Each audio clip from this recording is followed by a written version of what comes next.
যে আজ তোমাকে অবহেলা করছে, গুরুত্ব দিচ্ছে না, অপেক্ষা করো, একদিন তোমাকে তার সবচেয়ে বেশি প্রয়োজন হবে। সময় আর শিক্ষক দুটোই আমাদের অনেক কিছু শেখায়। শিক্ষক আগে শেখায়, পরে পরীক্ষা নেয়, কিন্তু সময় আগে পরীক্ষা নেয়, পরে শেখায়। কাউকে হারিয়ে দেওয়াটা খুব সহজ, কিন্তু কঠিন হলো কারো মন জয় করা। যতক্ষণ তুমি অন্যের কথা হজম করবে ততক্ষণই তুমি ভালো, যখন তুমি প্রতিবাদ করবে তখনই তুমি খারাপ। পিছন দিকে তাকিয়ে কি লাভ?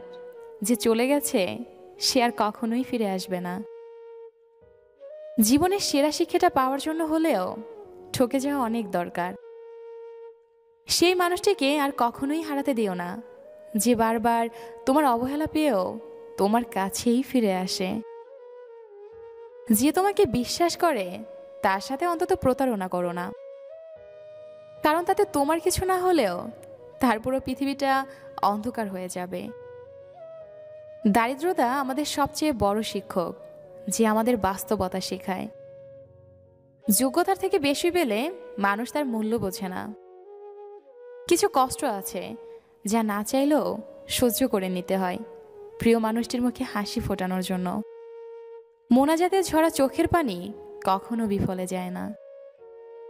সমস্যা মনে হলে তার জীবনে আসার দরকার নেই, তবে মাঝপথে এসে তার হাত ছেড়ে দিবেন না প্লিজ। জীবনের সবচেয়ে বড় সুখ হলো প্রিয় মানুষটির বুকে মাথা রাখা। ভালোভাবে চিন্তা করে দেখুন, পৃথিবীতেই আপনি স্বর্গ নরক খুঁজে পাবেন।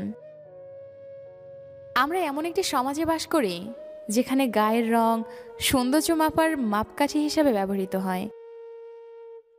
প্রিয় মানুষটি দেওয়া কষ্টের কথা ভুলে গেলেও প্রিয় মানুষটির ভালোবাসার কথা ভোলা যায় না। আত্মহত্যা নয়, কষ্টের মুহূর্তকে হত্যা করুন, দেখবেন আপনি অনেক ভালো আছেন।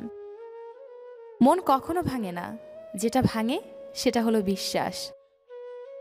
রাতটা আগের মতোই আসে, কিন্তু ঘুমটা আগের মতো আসে না। খারাপ সময়টা সারা জীবন থাকে না, কিন্তু খারাপ সময়ে করা ব্যবহারগুলো সারা জীবন মনে থাকে। অসহ্য বলে কিছুই নেই, কষ্টের সময় সবকিছু সহ্য করে নিতে হয়। মাঝরাতে দীর্ঘশ্বাস ফেলে ফুপিয়ে কান্না করা মানুষগুলো জানে কষ্ট কাকে বলে। অযোগ্য মানুষেরা যখন যোগ্যতার তুলনায় বেশি কিছু পেয়ে যায় তখনই অহংকার করে। আমি নই, সময় তোমাকে বোঝাবে আমার মূল্য। যে তোমাকে ভালোবাসবে সে তোমাকে কখনোই ভুলতে পারবে না। হয়তো একটু অভিমান করবে, কিন্তু সবসময় তোমাকে মিস করবে। সবশেষে আপনাদের কাছে একটাই অনুরোধ রইল, সে দেখবে না জেনেও আপনার প্রিয় মানুষটিকে নিয়ে কিছু একটা লিখে যান কমেন্ট বক্সে। আর অনেক অনেক ভালো থাকুন।